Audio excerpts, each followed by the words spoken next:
Hello and welcome everyone. Start करते हैं हमारे आज के सेशन को। आज का जो ये सेशन है इसमें हम पढ़ने वाले हैं फिशरीज को। पता नहीं आप लोग पढ़ने वाले हैं कि बोर हो चुके हैं, क्योंकि मैंने ये सेम वीडियो 2 बार पहले डिलीवर कर दिया है। बट हाँ, मैं एक बार के लिए फीडबैक लेना चाहता हूँ, बिकॉज मैं इन तीनों में से 2 मीडियम पे अच्छे से काम करूंगा। लेकिन मुझे किस पे करना है आपकी साइड से क्लैरिटी होनी चाहिए। हिंदी पे करना है, इंग्लिश पे, या फिर बाइलिंगुअल पे। ओके, फिशरीज की बात करते हैं। फिशरीज की बात करने से पहले एक चीज इंश्योर करनी पड़ेगी हमें कि ये डिफिकल्ट सब्जेक्ट नहीं है।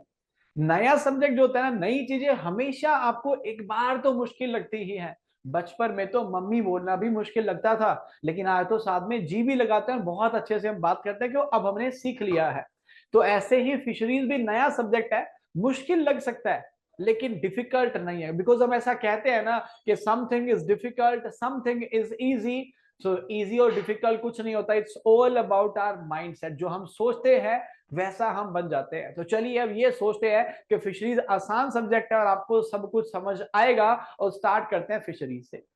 फिशरीज की बात करेंगे तो फिशरीज की बात करने से पहले हमें फिशेस की बात करनी पड़ेगी। मछलियां क्या होती हैं उनकी बात करनी पड़ेगी। मछलियों की फिशेस की बात करते हैं। फिश क्या होता है, जैसा कि आप पीछे फोटो में या आगे वीडियो के अंदर भी देख सकते हैं कि जो फिशेस होती हैं ये क्या होती है भाई, ये अपने आप में फिन्ड होती है। इनके पास फिन्स होते हैं। फिन्स मतलब ये जिससे तैरने में इनको सहायता मिलती है, फिन्स होते हैं। गिल्स से ये सांस लेती हैं। गिल्स मतलब जिससे क्या ले रही है, सांस ले रही है। और साथ ही साथ क्या होता है, ये पानी के अंदर डिजोल्व ऑक्सीजन मतलब पानी में घुली हुई ऑक्सीजन को ये ले लेती है। इन्हें तो फिश कहा जाता है, समझ गए सारे लोग। लेकिन अगर मैं बात करूं किसकी, फिश के अलावा अगर बात करूं श्रिम्प की, या फिर प्रोन की, या फिर क्रैब की, या फिर मोलस्क की, क्या ये भी सारे फिशरीज के अंदर आते हैं? यस, ये भी फिशेस के अंदर ही आते हैं। सर ये फिश में कैसे आते हैं? देखिए, फिश के 2 टाइप होते हैं। एक होता है फिन्ड फिशेस। फिन्ड फिश मतलब जो फिन वाली फिश है।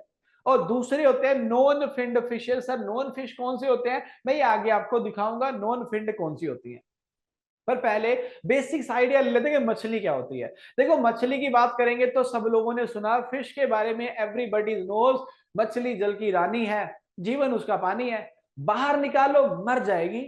सर मर जाएगी? नहीं नहीं नहीं बच्चों, कुछ ऐसी मछलियां हैं जिनको एयर ब्रीदिंग फिश के नाम से जाना जाता है। वो हवा में भी सांस ले सकती है। तो अब ये जो बचपन में हमने सुना था बाहर निकालो मर जाएगी, हाथ लगाओ डर जाएगी, अब बाहर निकालने मरेंगी नहीं भाई साहब। वो क्यों नहीं मरेंगी? क्योंकि जो एयर ब्रीदिंग फिश है ना, उसको बाहर निकालोगे तब भी वो सांस लेती रहेगी, वो जिंदा रहेगी। तो वो क्या होगी बेसिकली, अपने आप में वो अपने आप में लाइव फिश होगी, बिकॉज जिंदा होगी। आप उसे पानी से निकालोगे, मार्केट के अंदर लेके जाओगे, वो तब भी जिंदा होगी। और जिंदा मछली को, लाइव फिश को जब बेचा जाएगा तो उससे रेट हमें क्या मिलेगा, ज्यादा मिलेगा। प्राइस हमें क्या मिलेगा, उससे ज्यादा मिलेगा। तो लाइव फिशेज जो है आजकल वो ज्यादा ट्रेंड के अंदर चल रही है। तो फिश की बात करते हैं। फिश एक एक्वाटिक वर्टिब्रेट है। वर्टिब्रेट मतलब जिनमें हड्डी होती है। एक्वाटिक वर्टिब्रेट है। They usually have gills. Gills से वो रेस्पिरेशन करती हैं। पेयर्ड फिन से वो तैरती हैं पानी के अंदर। और लॉन्ग बॉडी होती है जिसके ऊपर क्या होते हैं, स्केल्स होते हैं। जिसके ऊपर स्केल्स, ये वाले स्केल्स होते हैं, इन्हें स्केली फिश कहा जाता है। And tend to be cold blooded. और होती कैसे है, ठंडे खून वाली। सर ठंडे खून वाली मतलब गुस्सा नहीं आता इनको? अरे भाई वो नहीं होता। ये जो तुम सोशल मीडिया पढ़ लेते हो ना, ये फालतू में खाम खा है ना बोला, उसके खून में उबाल नहीं। उबाल भैया, कोई चाय बना रहा है जो खून के अंदर उबाल आ जाएगा? खून में उबाल नहीं आता भैया। खून में उबाल आया, बीपी बढ़ जाएगा, बीमार पड़ जाओगे, डॉक्टर जाएगा, 2 लगाएगा। थप्पड़ नहीं भाई, इंजेक्शन, तब जाके ठीक हो गए ना यार। तो नहीं भाई, ऐसा ये उबाल उबाल नहीं लेके आना। कोल्ड ब्लडेड का मतलब क्या होता है? कोल्ड ब्लडेड का मतलब होता है वो हमारी तरह टेम्परेचर मेंटेन नहीं कर पाते। जैसे मैं इस टाइम क्लास रिकॉर्ड कर रहा हूँ, अगर लाइट वाइट चली जाए तो मुझे पसीना आना शुरू हो जाएगा। ओ यार बहुत गर्मी है। क्यों? क्योंकि मेरी बॉडी, आपकी बॉडी थर्मल कंफर्ट है ना, टेम्परेचर को मेंटेन करती है। लेकिन जो कोल्ड ब्लडेड एनिमल, जैसे टर्टल मतलब कि आपका कछुआ हो गया, या फिर आपकी जो मछलियां होगी सारी की सारी, क्रैब, प्रोन, ये सारे हो गए, या फिर आपके रेप्टाइल्स जो ये रेंगते हैं भैया, बिलों के अंदर घुस जाते हैं, ये सारे के सारे कोल्ड ब्लडेड एनिमल है। ये अपना टेम्परेचर मेंटेन नहीं कर पाते हैं। तो मछली भी कैसी है, जल की रानी। अरे हर बार जल की रानी मत बोलो भैया, मछली क्या है? मछली कोल्ड ब्लडेड है। A fish is a scaly skinned vertebrate. Scale होते हैं उसके ऊपर जो स्विम करती है वाटर में एंड ब्रीद यूजिंग गिल्स, और अपने गिल्स को यूज करते हुए क्या करती है? ब्रीदिंग करती है, सांस लेती है। वर्टिब्रेट का मतलब होता है फिश जिसके पास स्केलेटन होता है और स्पाइन, कांटे भी होते हैं। अब तुम्हें समझ आ गया होगा कि सर मछली जल की रानी है, लेकिन जल की रानी के पास क्या होते हैं? गिल्स भी होते हैं, फिन्स भी होते हैं, और भी बहुत कुछ होता है। मछली के लाइफ स्टेजेस की बात करेंगे तो मछली के लाइफ स्टेजेस में सबसे पहले तो ये जानना पड़ेगा जो फिश होती है उसके अंदर एग्स आते हैं या फिर उसके अंदर फिश ही आती है। तो जरा बता दो मुझे चैट के अंदर, जो मछली है डायरेक्टली मछली जो है उसके अंदर क्या आता है? क्या उसके अंदर, मछली के अंदर पहले मछली ही आती है या फिर अंडे आते हैं? ऑब्वियसली आप सब सही बता रहे हो, मुझे पता है अच्छे से। हालांकि वो अलग बात है कि मैं इसे रिकॉर्ड कर रहा हूं, है ना। मैं इसलिए बता दे रहा हूं बिकॉज क्लास में कुछ सलमान खान टाइप लोग हैं, वो बताना शुरू कर देते हैं, अरे क्या कमेंट कर रहा है, ये तो रिकॉर्डेड क्लास। अरे भाई क्या फर्क पड़ता है, रिकॉर्डेड क्लास है। एडिटिंग करके ज्यादा अच्छे से आपके सामने लेके आना था ना, इसलिए रिकॉर्ड किया बच्चों। तो मुझे बताइए चैट के अंदर, क्या बताइए कि एग आते हैं कि फिशेज? अब तो सबने एग लिख दिया है, आप बिल्कुल सही है। इवन जो पीछे फोटो दिख रहे हैं ना, ये माइक्रोस्कोपिक व्यू, इसको बड़ा करके जूम करके दिखाया गया है, लेकिन ये मछलियों के अंडे ही हैं। बहुत छोटे छोटे तो दिखते नहीं है, लेकिन बड़ा करके दिखाया गया ना, दिख रहा है। तो फिशेज अंडे देती हैं। अंडा जैसे ही इंक्यूबेशन साइकिल पूरा करता है, इंक्यूबेशन साइकिल की बात करेंगे, इंक्यूबेशन पीरियड का मतलब क्या होता है? जैसे पोल्ट्री वाला जो अंडा होता है वो क्या करता है भैया, वो 21 दिन बाद शेल को, ऊपर के कवच को तोड़ता है, बाहर आ जाता है। तो ऐसे ही जब बात करते हैं किसकी, आपके फिशेज की, तो फिशेज के जो अंडे होते हैं वो भी हैच करके बाहर आ जाते हैं, और क्या बन जाते हैं? वो हैचलिंग बन जाते हैं। क्या बन जाते हैं बच्चों? हैचलिंग बन जाते हैं। सो द लार्वी, वो लार्वी जो क्या होते हैं? हैचलिंग में अंडे में से निकल रहे हैं। The larvae emerging from the fertilised egg, जो निषेचित अंडा होता है, जो फर्टिलाइज्ड एग होता है, उसमें से जो हैचिंग के बाद निकलता है उसे क्या बोलते हैं? सर मछली जल की रानी। अरे कितनी बार रानी बोलोगे भाई? रानी नहीं है, अभी अंडे से निकला है, हैच होके आया है, तो उसे क्या बोला जाएगा? उसे हैचलिंग कहा जाएगा। अब किसी ने बोला मछली जल की रानी है तो फाइन लगा देंगे। अब बोल रहे हो कि सर सबसे पहले तो फाइन आपको ही लगेगा, फिर आप ही बोल रहे हो। अच्छा मैं बोल रहा हूं ताकि आपको समझ आ जाए। तो जब हैचलिंग आता है ना अंडे में से निकल के, तो हैचलिंग के पास क्या है? हैचलिंग के पास ना होता नहीं है सर। क्या नहीं होता? माउथ नहीं होता। हाँ, माउथ नहीं होता सर, फिर खाता कैसे है? हैचलिंग खाता ही नहीं है। पहले 2 से 3 दिन के लिए अपने साथ योक लेके आता है। सर योक क्या होता है भाई? अंडा खाया तुमने? नहीं खाते, देखा तो है। अंडे के बीच में क्या होता है सर? येलो येलो होता है, उसे क्या बोलते हो? यस, उसे योक बोला जाता है, जिससे आपका जो चूजा है न्यूट्रिशन लेता है। वैसा ही ये है, it is characterised by the presence of yolk sac hanging below from where it draws its nutrition for 2 to 3 days। और उसके नीचे क्या होता है? एक योग सैक लगा होता है जहां से वो न्यूट्रिशन लेता है 2 से 3 दिन के लिए। इस स्टेज में माउथ जो है वो नहीं बना होता, mouth is not formed and hence it does not take food from outside, इसलिए ये बाहर से फूड नहीं ले पाता है क्योंकि माउथ ही नहीं है भैया। तो अंडे से निकला हैचलिंग, हैचलिंग बड़ा हो गया 2 से 3 दिन के अंदर। अब हैचलिंग क्या बन गया? स्पोन। अब हैचलिंग क्या बन गया है? स्पोन। क्योंकि स्पोन भी कभी क्या था? हैचलिंग था। क्या यार, फिर से क्या है ना, सास भी कभी बहू थी। इतना टीवी मत देखा करो, सास भी बहू नहीं बोल रहा भाई, स्पोन भी कभी हैचलिंग था। तो हैचलिंग बड़ा हो गया, सास बन गया।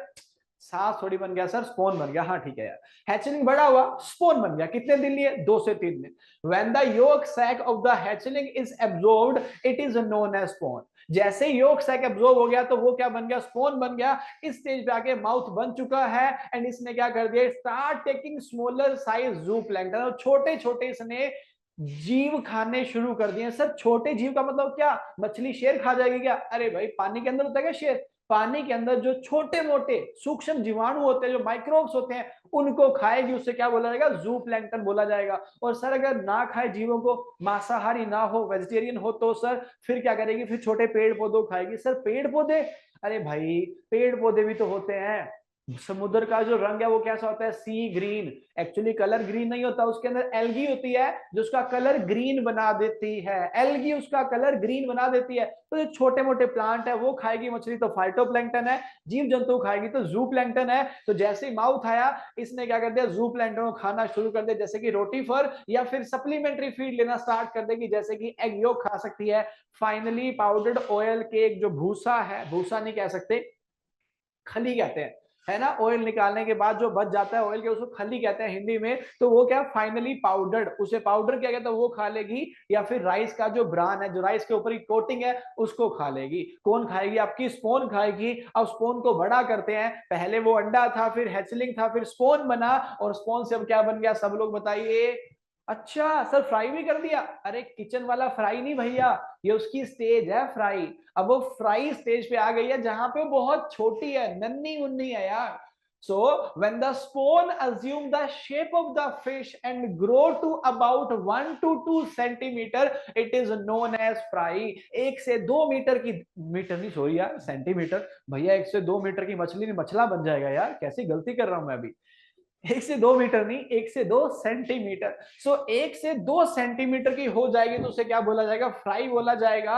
Eight this stage they are primarily smaller size zooplankton feeder. इस स्टेज पे, इस टाइम पे वो क्या है, छोटे मोटे जू प्लैंक्टन को खा रहे हैं, और 7 से 10 दिन लेंगे स्पोन को क्या बनने में, फ्राई बनने में। पहले हैचलिंग था, 2 से 3 दिन लगे, स्पोन बन गया, स्पोन को 7 से 10 दिन लगे, क्या बन गया, फ्राई। अब फ्राई को 30 से 60 दिन लगेंगे, और वो क्या बन जाएगा, यस, फिंगरलिंग। सर इसका नाम फिंगरलिंग क्यों है, क्योंकि ये रफली फिंगर के साइज का होता है। तो जैसे ही आपका फ्राई ग्रो कर जाएगा up to 10 to 15 centimetre size, और रफली equal to the size of finger, इसे क्या बोला जाएगा, इसे फिंगरलिंग बोला जाएगा। सो फिंगरलिंग क्या है, proper size for the stocking in the table fish production pond. जो फिंगरलिंग है वो प्रॉपर साइज है किसके लिए, स्टॉकिंग करने के लिए, कहां पे, table fish production. Sir table fish production क्या होता है भाई, टेबल मतलब खाने वाली मछली।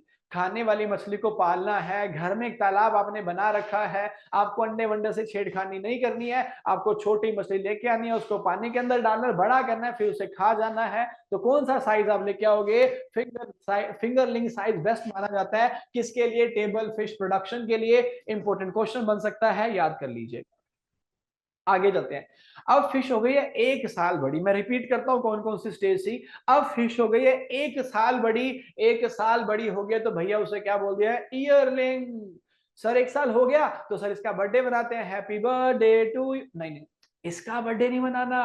अब बर्थडे मनेगा भैया, बर्थडे मना किसी का, और वहां कटेगी मछली। सर क्यों कटेगी, क्योंकि 1 साल पूरा हो गया है, अब इसका लाइफ साइकिल पूरा हो गया, अब इसे मार्केट के अंदर बेचा जाएगा। So development stage of the fish following the fingerling stage and lasting until approximately 1 year of age. 1 साल की एज तक का जो टाइम है वो मछली क्या हो जाएगी, ईयरलिंग हो जाएगी। आगे बढ़ते हैं, बट आगे बढ़ने से पहले पीछे चलते हैं, रिवाइज कर लेते हैं क्या था पहले, क्या था, एग था। एग से क्या निकले, हैचलिंग। हैचलिंग कितने दिन लगे, 2 से 3, 2 से 3 दिन में क्या बन गया, स्पोन। स्पोन को लगे 7 से 10 दिन, क्या बन गया, फ्राई। फ्राई को लगे 30 से 60 दिन, क्या बन गया, फिंगरलिंग। फिंगरलिंग को लगा 1 साल, क्या बन गया, ईयरलिंग। और ईयरलिंग को लगा 1 दिन, और क्या बन गया, सर बन गया फिश फ्राई। ठीक है, तो 1 साल के बाद वो मार्केटेबल, उसको बेच दिया जाएगा मार्केट के अंदर। आगे चलते हैं, उम्मीद करता हूं यहां तक आपको समझ आया होगा। और आगे जानने से पहले प्लीज मुझे बता दीजिए, क्या फिशरीज मुश्किल लग रहा है आपको? हाँ थोड़ा सा लग सकता है, पर दिल रखने के लिए सही। ऐसे मत कह देना कि सर बिल्कुल बेकार पढ़ाया, आपको थोड़ा बहुत समझ तो आ रहा होगा ना भाई लोगों, थोड़ा बहुत समझ आ रहा है ना, क्योंकि ये नया सब्जेक्ट है तो कम समझ आएगा, लेकिन एक बार रिवीजन कर लोगे ना तो ज्यादा समझ आएगा। आगे चलते हैं, टर्म्स की बात करते हैं रिलेटेड टू फिशरीज। तो फिश की बात करेंगे, 2 तरह की फिश होती हैं, एक होती है फिन फिश, एक होती है शेल फिश। कौन होती है भैया, एक होती है फिन फिश, एक होती है शेल फिश। आप इस वीडियो को यहाँ पे पॉज करके ये नोट कर लें नोटबुक पे, बिकॉज ये ब्रह्मास्त्र है, हर जगह काम आएगा।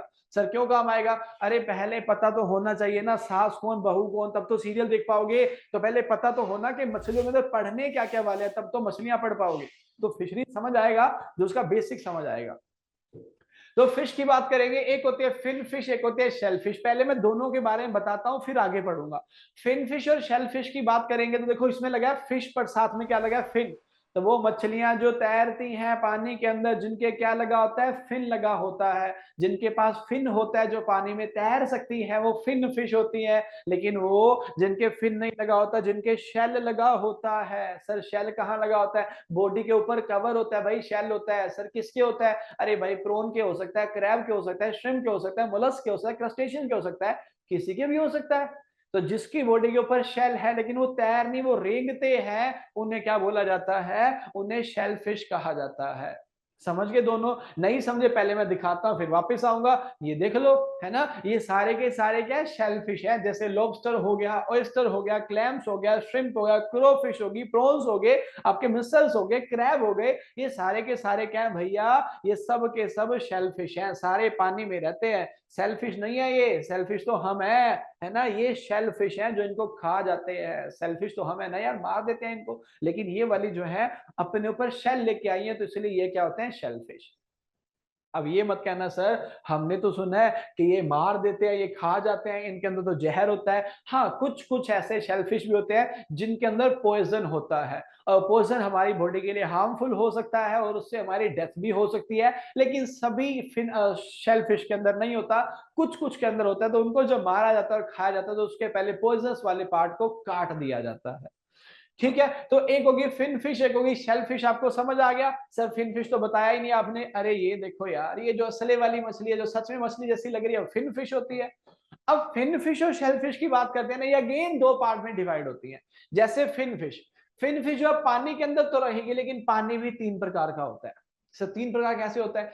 एक पानी होता है फ्रेश वाटर, जो तुम्हारे यहाँ पे नदियों के अंदर, रिवर्स के अंदर, झीलों यानी लेक्स के अंदर, पोंड के अंदर, या फिर जहां पे भी है, जो पानी आप पीते हो, नहाते हो ना तुम लोग यार, हाँ हाँ नहाते हो तुम। तो वो जो पीने के लिए, नहाने के लिए, धोने के लिए, कपड़े है ना, जो यूज हो रहा है, वो सारा पानी क्या है, दैट इज फ्रेश वाटर। और वो जो समुद्रों के अंदर है वो क्या है, वो बहुत खारा है सर, वो है सलाइन वाटर।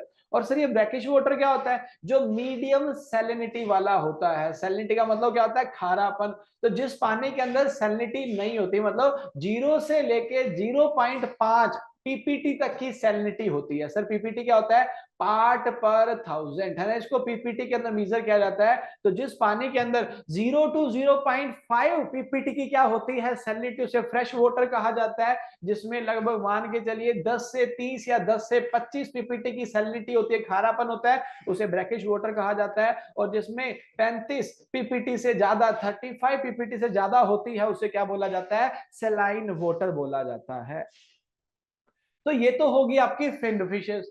अब ये जो है ना आपके नीचे वाले शेल फिश, इनके भी दो पार्ट होते हैं। रहते तो ये भी ऐसे हैं, ब्रैकिश वाटर में, सलाइन वाटर में, लेकिन इनको दो पार्ट में बांटा जाता है। एक होता है क्रस्टेशियंस, एक होते हैं मोलस्क। मैं इनके बारे में भी आपको आगे बताऊंगा, लेकिन फिलहाल एक बार के लिए वीडियो को रोक के यहाँ पे इसको नोट कर लीजिए। और आपने नोट कर लिया तो मैं आगे चलता हूं, पहले आपको बता देता हूं शेल फिश के बारे में।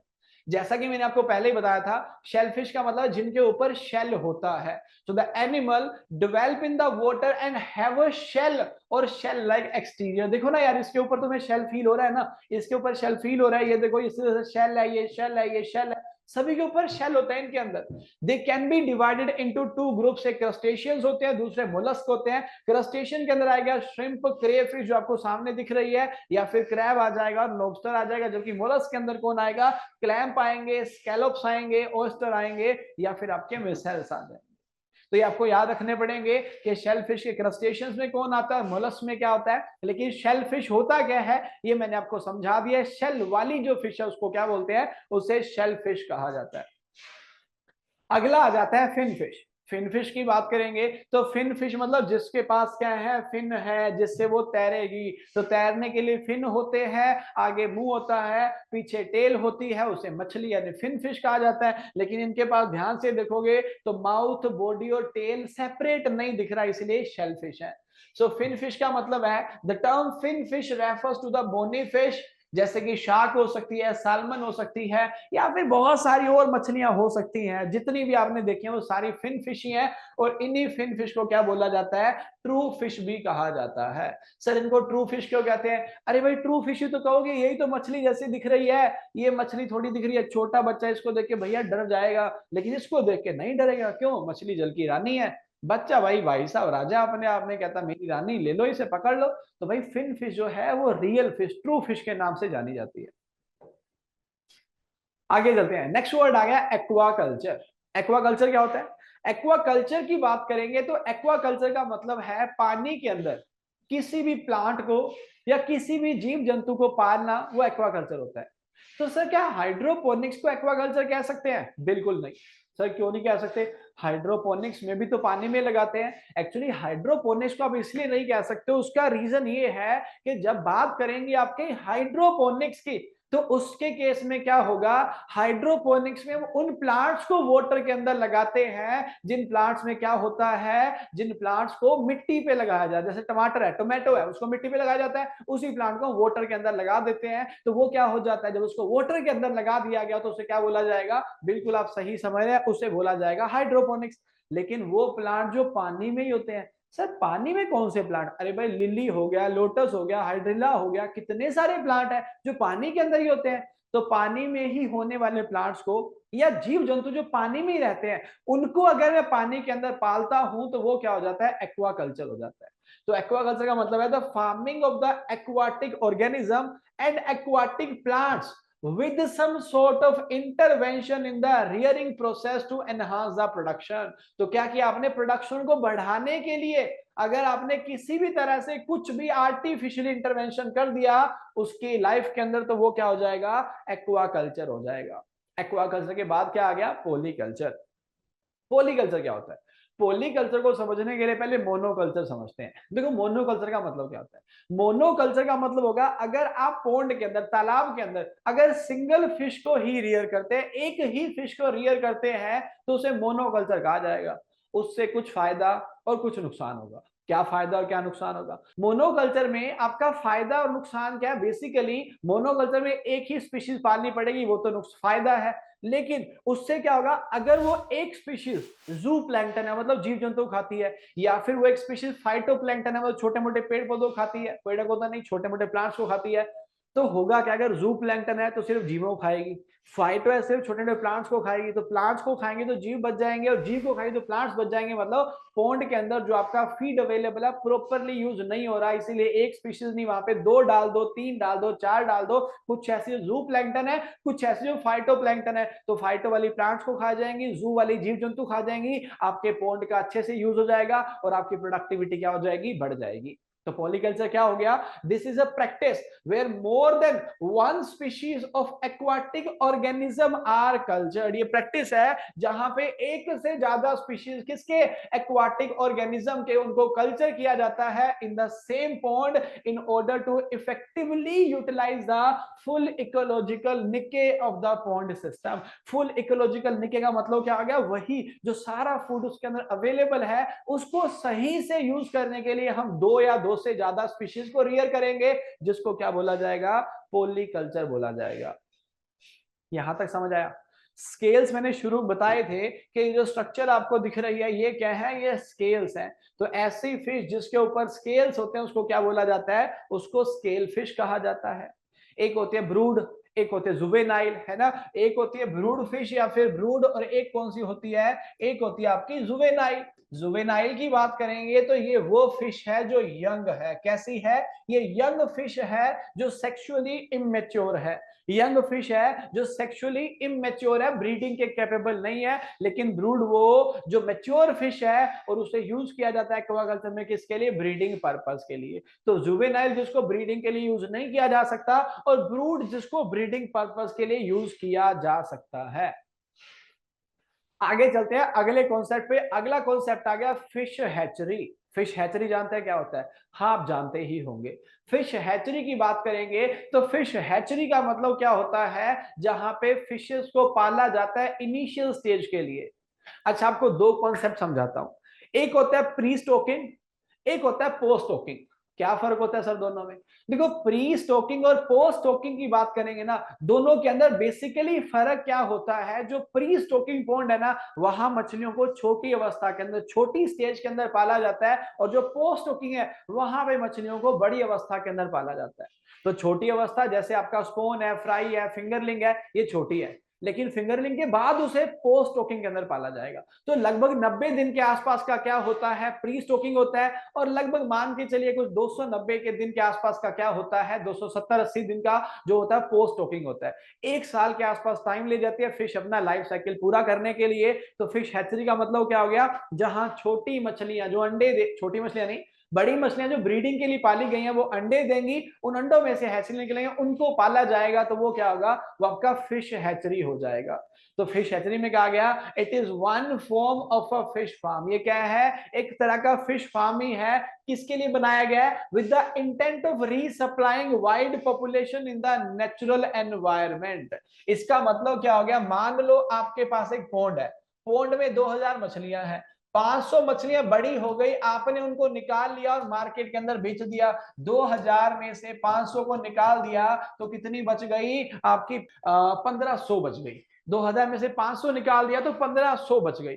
1500 मछलियां बच गई, 500 निकाल दी, अब पोंड में रह सकती हैं 2000, है वहां पे 1500, तो मुझे 500 और डालनी पड़ेगी ना, तो मैं कहां से लेके आऊंगा, यस फिश हैचरी से। तो वो छोटी मछलियां जो फिश हैचरी के अंदर, उनको दूसरे पोंड के अंदर डाल दूंगा। तो फिश हैचरी का मतलब मेन पोंड के अंदर मछलियां मेंटेन रखने के लिए जो अंडों से छोटी मछलियां निकलती हैं उनको कहां पाला जाता है, फिश हैचरी में। हैचरी को आप हैचिंग वर्ड से भी समझ सकते हैं।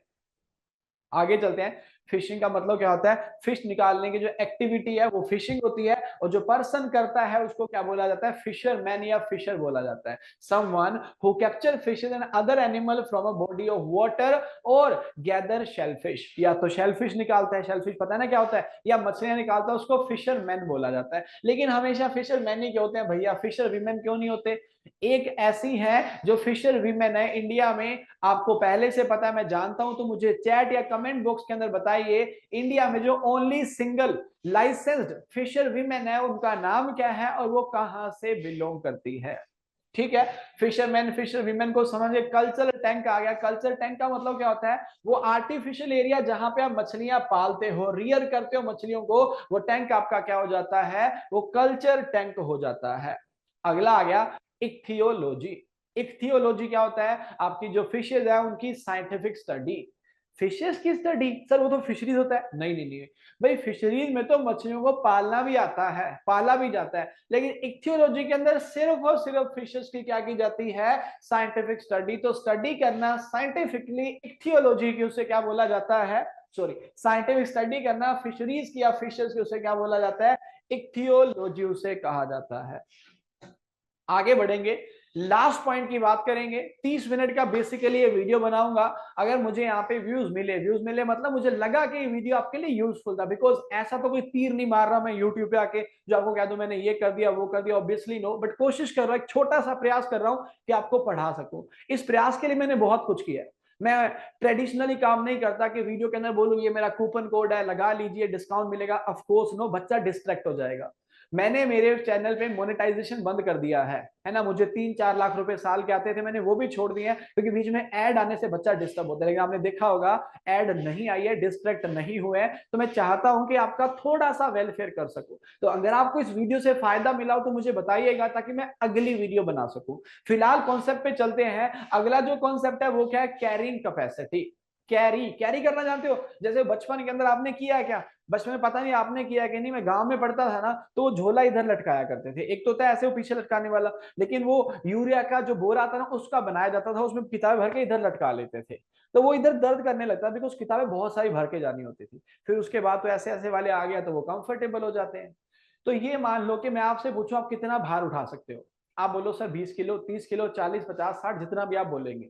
मान लो आपने 50 किलो कहा, मैं बोला यार ये 60 किलो का ये उठा ले, आप करोगे नहीं सर मेरी कैरिंग कैपेसिटी नहीं है, मेरी कैरी करने की कैपेसिटी नहीं है। ये तो हो गई आपकी कैपेसिटी। पौंड की बात करते हैं। एक पौंड जो होता है उसमें कितनी मछलियां रह सकती हैं, सीमित क्या असीमित, सर जितना भी होगा रहेंगी तो लिमिटेड ही, वो 2000 हो सकती हैं, 10,000 हो सकती हैं, 20,000 हो सकती हैं, 50 लाख हो सकती हैं, लेकिन सर लिमिटेड ही रह पाएंगी।